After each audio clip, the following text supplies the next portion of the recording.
숙제하려고 앉으면 물 들어가고 그림 그리고 갑자기 오징어를 구워 막 이렇게 저희 아이도 책상에 앉아있질 못했거든요. 너무 답답해서 제가 엄청나게 찾아봤더니 방법이 있더라고요. 이 방법만 아시면 자녀의 집중력이 높아질 겁니다. 여러분의 자녀가 너무 집중을 못한다 이러면 가장 먼저 기억하셔야 할 개념이 주의력인데요. 주의란 뇌가 동시에 처리할 수 있는 감각정보 처리량이 제한되어 있기 때문에 우리에게 오는 자극 중에서 덜 중요한 건 걸러내고 지금 이 순간 가장 중요하다고 생각되는 정보에 집중하는 걸 말해요. 이 주의에는 두 가지 방식이 있어요.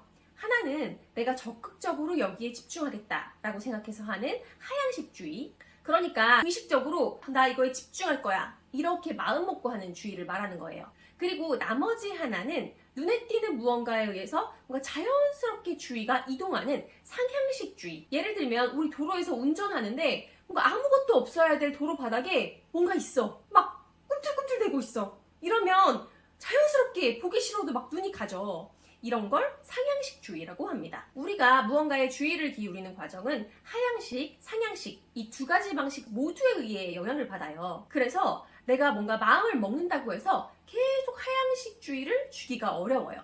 그래서 사실 집중을 하고 싶으면 최대한 뭔가 상향식 주의를 가게 할 만한 방해 요소들을 없애는 게 중요합니다. 그러려면 당연히 책상에는 내가 그날 해야 될 공부에 필요한 것만 있어야겠죠. 우리가 집보다 도서관이나 스터디 카페에서 공부가 더 잘 되는 이유가 뭘까요? 물론 다양한 이유가 있겠지만 도서관이나 스터디 카페는 내 방보다 물건이 훨씬 적고 심지어는 딱 그날 할 공부에 필요한 것만 있는 경우도 많죠. 자녀가 집에서 공부를 할 때도 책상 위가 그런 식으로 구성되어 있어야 돼요. 그러니까 자녀들의 물건을 책상 위에 두지 마시고요. 물건을 두는 다른 장소, 서랍이라든지 책장이라든지 그런 장소를 만들어 주시길 바랍니다. 책상은 최대한 아무것도 없는 상태로 두시는 게 주의력 측면에서 가장 좋다는 거 기억하세요. 그러면 음악은 어떨까요? 우리 아이들 공부하라고만 하면 음악부터 켜죠. 저도 사실 논문 써야 할 때 컴퓨터 앞에 딱 앉으면 일단 앉기부터 힘들어. 근데 딱 앉고 나면 그렇게 집중이 안 돼서 뭔가 음악 켜고 싶어지고 막 그러거든요. 좋아하는 음악을 들으면 왠지 집중도 잘 될 것 같잖아요. 하지만 제가 아까 말한 상향식주의, 하향식주의 개념을 다시 떠올려 보세요. 공부 내용에 대해서 내가 하향식주의를 주려고 하는데 음악에서 나오는 가사나 익숙한 멜로디가 자꾸 나를 상향식주의로 바꾸도록 방해를 해요. 2014년 연구에 따르면 조용한 환경에서 공부한 학생의 성적이 제일 좋았고 그 다음은 가사 없는 음악을 들은 학생, 그 다음은 싫어하는 가사, 그 다음은 좋아하는 가사 음악을 들은 학생 순으로 성적이 나왔다고 해요. 의외로 싫어하는 가사보다 좋아하는 가사를 들은 학생이 성적이 더 낮았죠.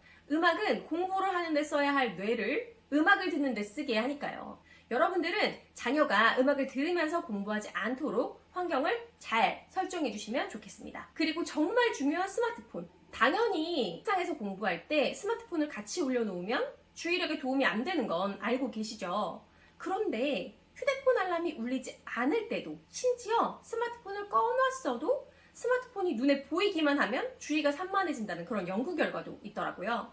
2023년 네이처 포트폴리오 저널의 사이언티픽 리포트 연구 결과에 따르면 스마트폰 전원을 끄고 화면을 덮어서 책상 위에 올려둔 학생과 전원을 끄고 방 밖에 둔 학생의 주의력을 테스트를 했는데요. 스마트폰을 꺼놨음에도 불구하고 시선 안에 스마트폰이 들어왔다는 이유만으로 주의력이 더 낮았다고 해요. 그러니까 이렇게 바로 눈앞에 보이지 않아도 저쪽에 약간 보였어도 주의력에 영향을 미쳤다는 거죠. 그래서 자녀들이 뭔가 집중해서 문제를 풀거나 외워야 하는 그런 상황에서는 스마트폰은 눈에 보이지 않는 곳에 두게 해야 됩니다. 방에서 공부를 한다면 거실에 두는 게 좋겠죠. 저는 거치대를 거실 곳곳에 붙여놓고 공부하러 갈 때는 휴대폰을 여기에 넣고 가게 합니다. 주의력 외에도 제가 지난 영상에서 말씀드렸던 것처럼 작고 구체적인 목표를 설정하고 그 목표를 달성할 때마다 성장하고 있다는 것을 인지시켜 주면서 집중하는 시간을 늘릴 수가 있는데요. 일단 작고 구체적인 목표는 단순하잖아요. 그래서 뭘 해야 할지 한 번에 알 수 있어요. 그것 때문에 집중이 더 잘 됩니다.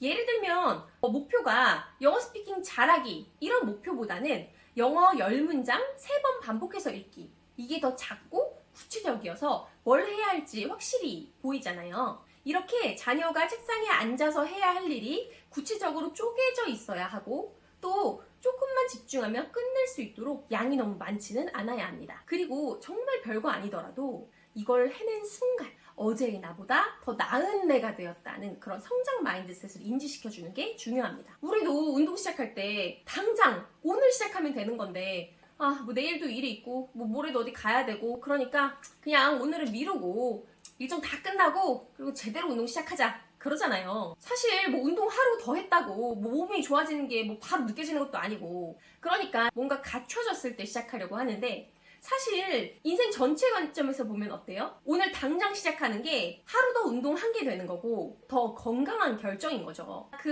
하루 더 운동한 게 정말 별거 아닌 것 같지만 정말 티는 안 나지만 그래도 1mm 더 성장한 거잖아요. 이걸 인지해야 우리가 꾸준히 집중할 수 있어요. 자녀에게도 오늘 당장 문제집 한 장 푸는 거, 뭐 영어 문장 3번씩 읽는 거 이게 정말 별거 아닌 것 같지만 어제의 너보다 1mm 더 성장한 거다라는 걸 꼭 말로 표현해 주셔야 합니다. 이 부분은 어른도 인지가 잘 안 되는 부분이고 아이들은 살아온 인생이 짧기 때문에 더 잘 몰라요. 그래서 꼭 자주 반복해서 말해주시면 좋습니다. 우리 아이들은 잘하고 싶고 또 성장하고 싶어 해요. 그리고 티는 안 나더라도 하루하루 성장하고 있어요. 매일매일의 노력이 널 더 성장시키고 있어 라고 말해주면 집중해서 공부하게 될 겁니다. 추가적으로 학습에 도움이 되는 집중력 꿀팁을 알려드릴까 하는데요. 바로 소리내서 읽으면서 공부하기입니다. 노인을 대상으로 한 연구긴 하지만 소리내어 읽기가 집중력에 도움이 된다는 연구 결과가 있는데요. 그 원리는 이래요. 소리내서 읽으면 눈으로 읽는 시각, 내가 읽는 목소리를 듣는 청각, 입과 목이 움직이는 운동감각 이렇게 여러 감각이 관여를 하게 되는데요. 이게 뇌의 여러 부분을 활성화시켜서 집중력을 높여줍니다. 또 소리내서 읽으면 내용을 더 천천히 읽게 되고 틀린 부분이 있으면 교정도 하면서 문장을 더 잘 이해해서 집중력을 높여주고요. 또 소리내서 읽으니까 뭔가 외부 소음이나 뭐 다른 산만한 자극들에도 영향을 덜 받아서 더 집중하게 되는 원리입니다. 여러분도 지금 집에 있는 책 아무거나 꺼내셔서 소리내서 읽어보세요. 속으로 읽었을 때보다 집중이 훨씬 더 잘 될 거예요. 요즘 시대에는 주의력을 방해하는 요인들이 정말 너무 많잖아요. 저도 맘카페를 운영하다 보니까 대부분 온라인 업무를 하거든요. 얼마나 정신이 없고 뭐 여기저기 주의력을 뺏겼겠어요. 저희 아이도 제 그런 모습을 보고 이렇게 집중을 못하는 건가, 진짜 직업병 문제인가 이렇게 자책도 하고 했었는데 저도 아이도 고치려고 노력하고 또 뭐 거치대도 세워보고 여러 가지 환경을 잘 조성해 놓고 하니까 조금씩 고쳐지더라고요. 여러분도 이 영상에서 나온 대로 잘 따라하시면 가족 모두가 집중할 수 있는 그런 분위기가 만들어질 거예요. 이 내용이 도움이 되셨다면 제 채널의 다른 영상들도 굉장히 좋은 내용이 많거든요. 한번 봐주시고요. 아직은 구독자가 많지 않아서 구독이랑 알림 설정을 하셔야 다음 영상도 쉽게 찾으실 수 있을 거예요. 그럼 다음 영상에서 뵐게요. 안녕!